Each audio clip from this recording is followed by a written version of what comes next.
Hey, I'm Owen. If you need something to make you feel better about your own relationship, just stick around. Let me walk you through the emotional train wreck that was my marriage to Carmen. We met 6 years ago, back when life seemed to be overflowing with possibilities. Carmen was full of energy, fiercely driven, and always seemed to have everything under control. It was like, whenever she entered a room, everyone else suddenly became extras in her spotlight. As for me, I was the quiet guy, good with computers, decent at talking to people, but honestly terrible at remembering my mom's birthday. Yet somehow, Carmen seemed to be into me. She'd always say she admired my stability, though I couldn't help but feel like it was just a polite way of calling me dull. When we got married, everything seemed fine. I had my coding job, where half of the challenge was just proving I wasn't a robot, and she had her grad degree and a corporate job where she managed a whole team of people. We used to joke about our jobs. I'd call middle managers obstacles to success, and she'd roll her eyes, explaining how vital people like her were to the whole system. We figured our differences were just enough to keep things interesting. And for a while, it did. We cooked together, binge-watched crime shows, and fought over who was supposed to take out the trash. Life felt stable. But then came the lockdowns. If you've ever wondered what it's like to be stuck in close quarters with your partner long enough to turn your marriage into an escape room, let me fill you in. It doesn't take long. We both started working from home, which sounds great at first, until you realize that now, you're not just roommates, you're coworkers who happen to share the same bathroom. I set up my office in one of the spare rooms, and Carmen took over the other. That's when things started getting weird. I'd still get up, shower, shave, and suit up, even though the only person who'd see me was our cat. Carmen, on the other hand, would roll out of bed, throw on sweatpants, and start answering emails with one hand while playing Candy Crush with the other. It felt like we were living in different time zones. Mine was suit up and get to work, and hers was relax-o'clock. At first, we laughed it off, but soon those little jokes turned into passive-aggressive digs. "Oh, you're so professional," she'd say with a sarcastic half-smile. Or, "Do you really need to shut your office door for a 15-minute meeting? Are you hiding something?" I tried to explain that I needed quiet to focus, but she'd just wave it off like I was overreacting. It started to feel like we were two strangers who shared a mortgage but little else. Then, her office reopened. Carmen was eager to get back to work, and I couldn't blame her. Working from home wasn't her thing, and her company was following all the safety protocols. But once she returned to the office, it was like she never really came home. She'd stay late, claiming she was catching up with colleagues or doing some networking. And by networking, I mean drinking wine with her boss, Dexter, at his apartment. Red flag? More like an entire parade of them. Then came the iPad incident. One weekend, she dropped her old tablet on my desk and asked me to wipe it so she could hand it down to her niece. Being the good tech guy I am, I agreed. But when I powered it on, there it was: messages, photos, and videos between Carmen and her boss, Dexter. Yeah, his name is Dexter. Of course it is. And no, they weren't swapping cooking tips. Let me be clear, this wasn't something I was ever meant to see. But for some reason, I just had to check the whole thing before wiping it. Maybe it's one of those annoying habits of mine, where I can't bear the thought of losing something important. I can't even describe how I felt when I saw what was on that device. It was like someone had just yanked the plug on my entire reality. I copied everything, the texts, the photos, the videos, and uploaded them all to my cloud. Then, I called a lawyer. After that, I hired a private investigator to dig deeper into the situation. I'll admit it, I've always secretly wanted to be a detective's client. Too many crime movies, I guess. The next few weeks felt like something out of a surreal nightmare. Carmen acted like everything was perfectly fine, like we were still living in our cozy little domestic bubble. Meanwhile, my lawyer and the investigator were busy collecting every shred of evidence we'd need to move forward with a divorce. At first, I played it cool, kept it together. But then, the night before we were set to file, something inside me broke. That night, Carmen came home late, just like all the others. She strolled in like she was the star of her own romantic drama, casual, barely acknowledging me. I don't even remember what she said, probably something like, "Don't wait up," or, "It's been a busy day." But this time, I wasn't going to let it slide. I looked her dead in the eye and said, "I hope those networking sessions with Dexter were worth it." For a split second, she froze, and then her facade cracked. Her voice sharpened. "What are you talking about?" she demanded. "Oh, don't play dumb, Carmen. I saw the messages, the photos, the videos. Did you really think I wouldn't check before wiping the iPad?" Her face turned cold, and then she did something I'll never forget. She laughed. "Let me make it clear," she said with a mocking tone. "You think you're going to leave me?" She sneered. "Owen, honey, you're fooling yourself if you think you can just walk away." Her next words came like daggers. "Let me break it down for you. If you try, I'll take half of everything, your paycheck, your savings, even the house. All you'll have left is that dusty old computer of yours." The jab about my computer stung, probably more than it should have, considering I'd just gotten a new MacBook. But she wasn't done yet. "Face it," she continued, her voice dripping with disdain. "You're stuck with me. At least if you stay, you'll get something out of it. Occasionally, a little intimacy. But you'll have to behave, be a good boy." That word, occasionally, hit me like a slap to the face. I just stood there, dumbfounded, as she smirked and walked away, heading to bed as if she had just won some sort of victory. I stayed up the entire night in my office, staring at the walls, replaying her words over and over. How did the woman I married turn into this? The next morning, I picked up the phone and called my lawyer. "File the papers," I told him, "and make it loud." When I said make it loud, I wasn't just talking about the divorce papers. I wanted Carmen to feel every single ounce of the betrayal she had put me through. I wanted her to experience the sting, served right back at her, on a silver platter. My lawyer, bless his heart, tried to talk me down. "Owen," he warned, "judges don't have a sense of humor. Revenge might feel satisfying in the moment, but it can come back to bite you. Are you sure about this?" "Absolutely," I replied, determined. "I'm not just filing. I'm making a statement." That's when the idea for the cake hit me. Now, I didn't even know you could get a cake with a custom image printed on it until my lawyer's assistant casually mentioned it. But once that thought popped into my head, there was no turning back. I placed a rush order for the most ridiculous cake I could think of, huge, outrageous, and with the most incriminating photo of Carmen and Dexter plastered right on top. The icing. "Here's your cake, eat it." The process server, who honestly deserved a medal for his enthusiasm, delivered the cake and the divorce papers directly to Carmen's office. And, of course, he made sure to do it in front of an audience. According to him, Carmen was laughing with her coworkers when he walked in. "Are you Carmen?" he asked, holding up the oversized box. "Yes," she replied, confused. The process server opened the box, revealing the cake. In an instant, Carmen's face shifted from confusion to sheer shock. He placed the divorce papers beside the cake, calmly stating, "You've been served." Carmen let out a screech that could have belonged to a banshee. In her panic, she knocked the cake off the table, but it landed face up on the carpet, the incriminating image still perfectly visible for everyone to see. Her coworkers, some too stunned to react, others whispering among themselves, had expressions that ranged from disbelief to amusement. I heard one of them even laughed. "Finally, something sweet," one guy said. "God, I'm so sick of this diet," he added. Dexter, her boss and lover, was there too. His face drained of color as he grabbed his things and bolted, not saying a word. In no time, my phone was flooded with calls, texts, and voicemails from Carmen. "How could you do this to me?" she screamed in one of her messages. I didn't respond. Instead, I forwarded everything to my lawyer and let her sit in the mess she'd created. That night, Carmen didn't come home. Instead, I got a text from her mom saying Carmen would be staying there for a while. Honestly, I slept better that night than I had in months. The next few days? Complete radio silence.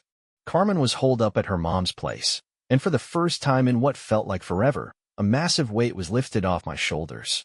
The house was peaceful, quiet. I didn't have to tiptoe around or watch my every move. But, of course, peace never lasts. Saturday morning, I received a text from Carmen. "We need to talk. About us." Us. As if there was still any us left to talk about. I replied with an email, based on my lawyer's advice. "We can talk, but it will either be in my lawyer's office with your lawyer present, or here, with witnesses and everything recorded." To my surprise, she agreed. I expected her to argue or try to delay, but no. I called Stanley and Amber, two mutual friends who had witnessed everything. They came over, and we set up our phones on the kitchen table to record the conversation. When Carmen showed up, she walked in like everything was normal, like nothing had happened. She even tried to hug me. I stopped her with a raised hand. "Let's skip the theatrics and get to it." At first, she cried, big, dramatic crocodile tears. She apologized, claiming she'd been lost and didn't know how to fix things. I just sat there, stone-faced, not buying it. Then, the blame game started. "You were never there for me, Owen. You locked yourself away in your office all the time and ignored me. We weren't even acting like a couple anymore. It felt like I was living with a roommate. Of course, I wanted more, but I bit my tongue so hard, I thought I might bleed. Then, she pulled out her final card. You know you'll lose everything if you go through with this, right? She said, her voice dripping with venom. Sure, I said, without missing a beat. You'll lose half your paycheck, the house, everything. Judges always favor women in these kinds of cases. You'll be left buried in debt while I move on with my life. She leaned in, trying to make me second-guess myself. Maybe you should think about how all this will reflect on you. I couldn't help but let out a laugh. You're right, Carmen. This is going to look terrible for you. Her eyes widened in surprise, but she quickly switched tactics. We can fix this, Owen. We just need more time. We were happy once. Don't throw all that away. I leaned forward, my voice calm but firm.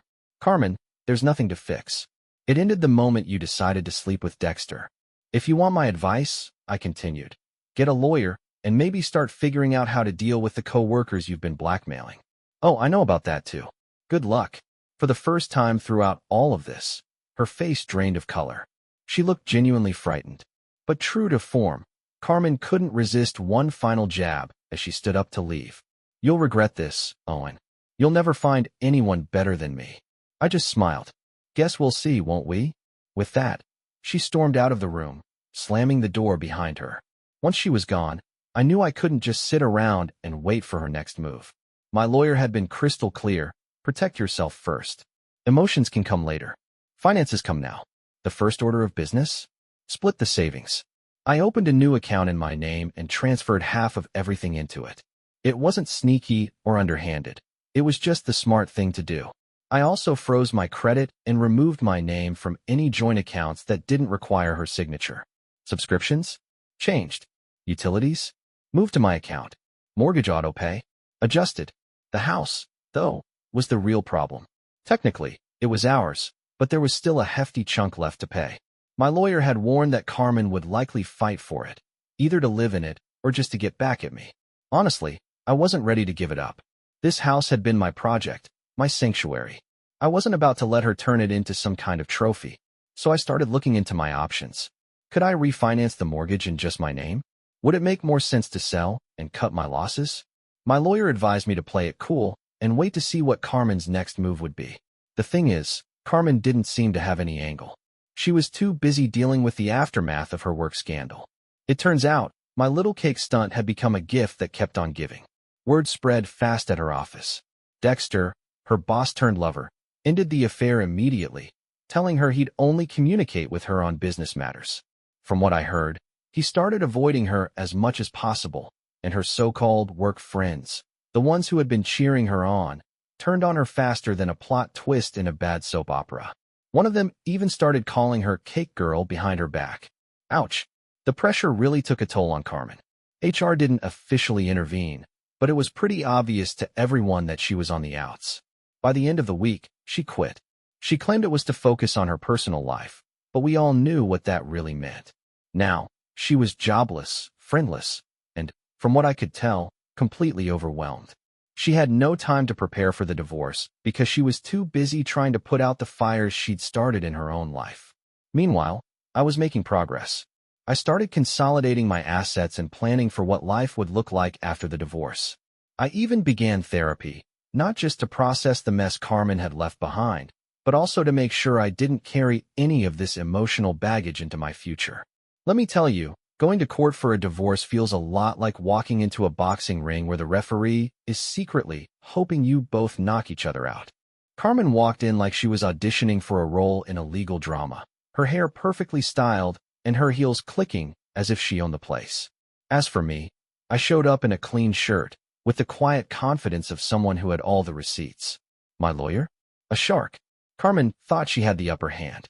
She was convinced she'd walk away with half of everything I owned. But to her surprise, that's not how things work when you're the one who destroyed the marriage. Thanks to all the evidence we had gathered, the judge ruled that Carmen wasn't entitled to spousal support. No alimony for her. None at all. I still can't figure out who came up with the idea of spousal support in the first place, but it didn't matter in this case. The only silver lining to not having kids was that I didn't have to worry about that aspect of the divorce. Carmen did, however, get a claim on the house. Apparently, even if someone cheats, they can still claim a portion of the property if their name's on the deed. But here's the twist. The judge took all the evidence into account when determining her share. And because I had been meticulous about documenting my contributions to the house, Carmen didn't get the 50% she'd been hoping for. She got much less. I made an offer to buy her portion, and the judge approved it. Carmen accepted, probably because she was terrified of losing everything else. Once everything had settled, Carmen's lawyer looked like he wished he could crawl under the table and disappear. As for Carmen, she had the expression of someone who had just been given a participation award at the Olympics. Muttering something about the court being biased, she clearly wasn't thrilled with the outcome. But all I could think was, biased? Really? Against cheaters? That's rich. A few days later, Carmen came over to collect her things. Let me tell you, it was like watching a bad reality show unfold in real time. She wandered around the house as if she was bidding farewell to an old friend or, more likely, just looking for loose change. "Oh, Owen," she said, her voice dripping with fake sincerity. "This doesn't have to be the end. We've been through so much. Maybe we could." I cut her off before she could finish. "Nope. But, nope," I repeated, smiling this time. She sighed dramatically, then flopped down onto the couch. "We could at least stay friends. You know, for old time's sake." "Friends?" I chuckled. "Friends don't cheat." She shifted tactics, trying again. "We had some great moments, didn't we? You were always so stable, so dependable. You even called me steady. Being stable doesn't mean being unfaithful." And then came the tears. Oh, the tears. Honestly, if I had bottled them up, I could have solved California's drought. She begged for a second chance, claiming she was a changed person and had learned from her mistakes. "Carmen," I said, leaning against the doorframe, "you can't just erase what you've done. You're not a different person. You just have no other options left. And I'm out of patience." When she finally left, dragging her suitcase behind her, I shut the door and let out the biggest sigh of relief. It was like winning a championship game. The house was mine, my finances were intact, and Carmen? Well, she was now someone else's problem. Maybe she'd find another Dexter or two to wreak havoc with. But no. Carmen, ever the queen of reinvention, decided to become a relationship blogger. Yes, you read that right. My ex-wife, who had single-handedly turned our marriage into a soap opera, now thought she could offer relationship advice. Her blog was something ridiculous, like Lessons from a Love Survivor, and it was full of gems like Why Men Are the Problem and How to Spot a Steady Guy Before He Drags You Down. Of course, she didn't name me directly, but her ex sounded awfully familiar. She painted herself as the poor, misunderstood victim of a cold, unfeeling husband who had somehow outsmarted her in a fair divorce. One day, I stumbled across one of her blogs. It was a 10-minute rant titled, How to Recover After Being Gaslit by a Tech Bro. Guess who the tech bro was? Listening to her rant about my supposed scheming felt like watching someone describe a villain in a Lifetime movie. So, like any rational person, I called her up. "Carmen, can you not?" I said. "Oh, Owen," she replied, her voice dripping with fake innocence. "I'm just sharing my truth." "You're not sharing the truth," I snapped. "You're sharing bad fanfiction." She huffed in response. "Well, maybe if you hadn't cheated me out of my rightful share of the house, I wouldn't have to make my living this way." I ended the call before I said something that would ruin my karma, but then inspiration hit me. If Carmen craved drama, I was more than happy to deliver, with a little flair. Every 2 weeks, like clockwork, Carmen started receiving cakes. Big, elaborate cakes with custom images printed on them. The first cake featured me lounging by the pool, cocktail in hand, with "Life's great. Thanks for asking" written across the top. The second cake had me grinning next to the deed to the house with "Home Sweet Home" elegantly scrawled across it. Each cake came with a delivery driver I tipped extra to film her reaction, and let me tell you, those reactions were worth every penny. Carmen thought these were gifts from friends or followers. She'd open the box, and her face would turn every shade of red imaginable. She'd scream, slam the lid shut, or, in one memorable instance, throw the cake into her front yard, screaming, "This is harassment." She took to her social media to vent. "My ex-husband is stalking me with cakes," she posted, including photos of the ruined desserts. Her followers were split. Half believed she was the victim, while the other half just wanted my bakery's contact information. But the best part came when I compiled all her reactions into a reel. I titled it Carmen versus the Cakes and set it to dramatic classical music. For context, Carmen is internet slang for someone entitled, demanding, and prone to making a scene. Carmen fit that description perfectly. It was almost like art. The video showed her screaming at the cakes, shaking her fist at the sky, and throwing tantrums that would make a toddler jealous. When I posted the video and tagged her, it went viral in no time. Comments flooded in, and people couldn't get enough of the Carmen energy she brought to the table. Picture being so upset over cake. Honestly, this is the most passive-aggressive move I've ever come across, and I can't help but admire it. The following morning, my phone buzzed with a message. It was Carmen. "Owen, this has to end," she said, her tone sounding more defeated than I had ever heard before. "You're making a fool of me," she added. "Oh, you mean the way you made a fool of me on your blog?" I responded, relishing the irony of it all. She let out a frustrated sigh. "Fine," she said. "I'll stop mentioning you. I'll even remove the old posts. Just end the cakes, okay?" "Deal," I answered, trying to hide the grin forming on my face. And just like that, we reached an uneasy peace. No more cakes. No more posts about the Tech brothers. We both went our separate ways for good. If you like this story, don't forget to subscribe to the channel.